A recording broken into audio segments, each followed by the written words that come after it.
Everyone, welcome to my class. आज के topic में हम जनरल का क्वेश्चन 4 करेंगे डीके गोयल से। चलिए बढ़ते हैं हमारे क्वेश्चन पे। Enter the following transaction in the journal of Ganesh Bros. हमें किसका जर्नल बनाना है? गणेश ब्रोस का बनाना है। चलिए बढ़ते हैं हमारी ट्रांजैक्शन पे। On March 3 sold goods to Dev ₹1 lakh. हमने गुड्स सोल्ड करे हैं देव को 1 लाख रुपीज़ के। तो मतलब अभी तक मुझे उससे कैश मिला नहीं है, अभी मिलना बाकी है। सो यहाँ पे मेरा डेटर जो है देव वो इंक्रीज़ हो गया है 1 लाख रुपीज़ से। डेटर क्या है? मेरा एसेट है। तो एसेट अगर इंक्रीज़ होती है तो कहाँ लिखा जाता है? Debit side. तो देव को मैंने डेबिट करा विद 1 लाख रुपीज़ एंड मैंने उसको सेल्स करी थी। सेल्स क्या है इधर? मेरी इनकम। इनकम भी मेरी इंक्रीज़ हो गई है 1 लाख रुपीज़ से। सो अगर इनकम मेरी इंक्रीज़ होती है तो उनको क्रेडिट साइड लिखा जाता है। तो to sales account with 1 lakh. मेरी न्यू ट्रांजेक्शन है on March 5 receive from Dev in full settlement of his account ₹98,000। मुझे देव से 1 लाख रुपीज़ लेने थे, लेकिन उसने मुझे 98,000 ही दिया और कहा कि फुल सेटलमेंट में हम बात ख़त्म करते हैं यहाँ पे। सो यहाँ पे जो देव है, डेटर है मेरा, वो डिक्रीज़ हो गया है विद 1 लाख रुपीज़। लेकिन मुझे उससे कैश कितना रिसीव हुआ है? कैश उससे मुझे रिसीव हुआ है 98,000। यहाँ पे जो कैश और जो डेटर है दोनों ही मेरे एसेट है। एक एसेट इंक्रीज़ हो रहा है और एक एसेट डिक्रीज़ हो रहा है यहाँ पे। लेकिन अभी 2000 की कहीं एंट्री नहीं हुई। तो जो 2000 था वो मैंने उसको डिस्काउंट दिया है। डिस्काउंट क्या है? एक्चुअल में मेरा एक्सपेंस है। यहाँ पे एक्सपेंस भी इंक्रीज़ हो रहा है, कैश भी इंक्रीज़ हो रहा है और साथ ही साथ डेटर डिक्रीज़ हो रहे हैं। इस केस में मेरा जो देव है डेटर वो डिक्रीज़ हो रहा है 1 लाख से। अगर मेरा एसेट डिक्रीज़ होता है तो उसे क्रेडिट साइड लिखते हैं। तो टू देव मैंने क्रेडिट साइड लिख दिया विद 1 लाख रुपीज़ यहाँ पे। लेकिन मुझे कैश कितना रिसीव हो रहा है? 98,000 रिसीव हो रहा है। तो कैश क्या है? मेरा एसेट है। अगर एसेट इंक्रीज़ होता है तो उसे डेबिट साइड लिखते हैं। तो यहाँ पे मैंने कैश अकाउंट को डेबिट करा विद 98,000।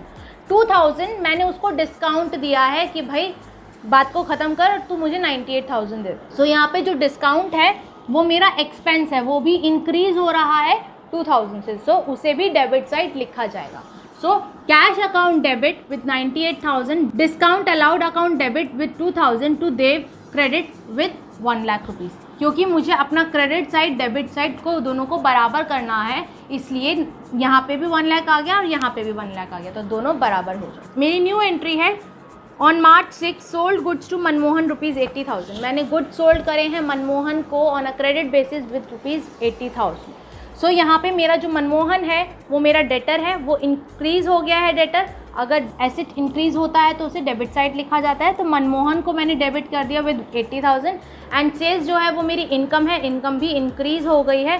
सो अगर इनकम इंक्रीज़ होगी तो उसे क्रेडिट साइड लिखेंगे टू सेल्स अकाउंट विद 80,000। मेरी न्यू एंट्री है on March 8 Manmohan return goods ₹1000। Manmohan ने मुझे गुड्स रिटर्न कर दिए हैं 1000 के।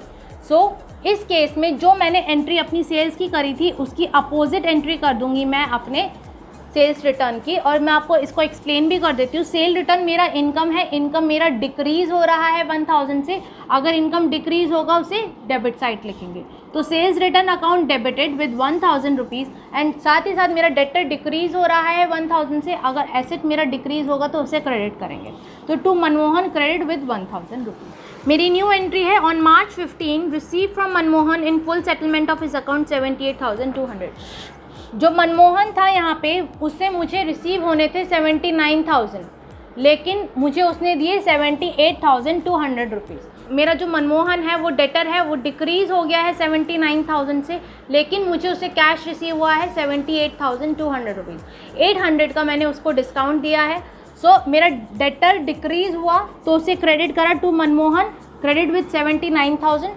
मुझे कैश रिसीव हुआ है 78,000। सो मेरा कैश इंक्रीज़ हो गया है, cash account debit with 78,200 and मैंने उसको 800 का डिस्काउंट दिया। तो डिस्काउंट मेरा एक्सपेंस होता है, डिस्काउंट भी मेरा इंक्रीज़ हो रहा है तो उससे भी डेबिट साइड लिखेंगे discount allowed account debit with 800 rupees. मेरी न्यू एंट्री पे चलते हैं। On March 16 received cash from Ram 19,500 and discount allowed ₹500। इसने बता दिया है कि मेरा जो राम है उससे मुझे कैश रिसीव हुआ है 19,500 एंड 500 का मैंने उसे डिस्काउंट दिया है। सो कैश मुझे रिसीव हुआ, कैश मेरा एसेट है, कैश इंक्रीज हो रहा है, cash account debit with 19,500। Discount allowed मेरा एक्सपेंस है वो भी इंक्रीज हो रहा है, डेबिट करेंगे उसे विद 500 रुपीज़।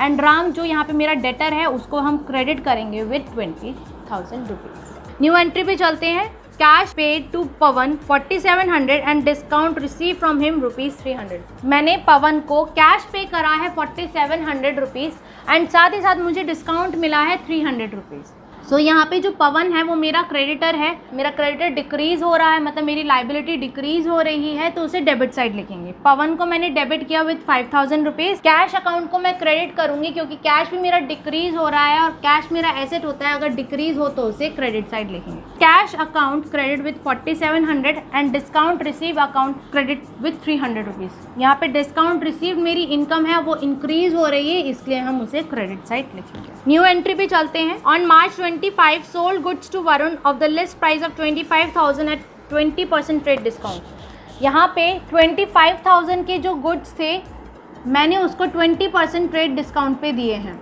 तो उसका 20% का ट्रेड डिस्काउंट कितना हो गया स्टूडेंट्स?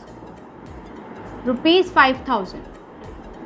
सो मतलब जो एक्चुअल प्राइस में मैंने उसको गुड सेल करे होंगे 25,000 minus 5,000 which is equals to 20,000।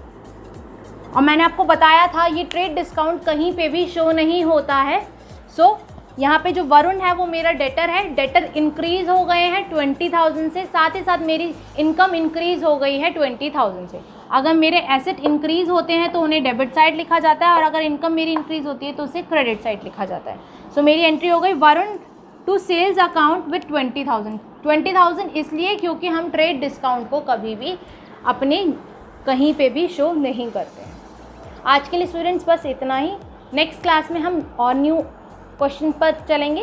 Thank you and stay tuned.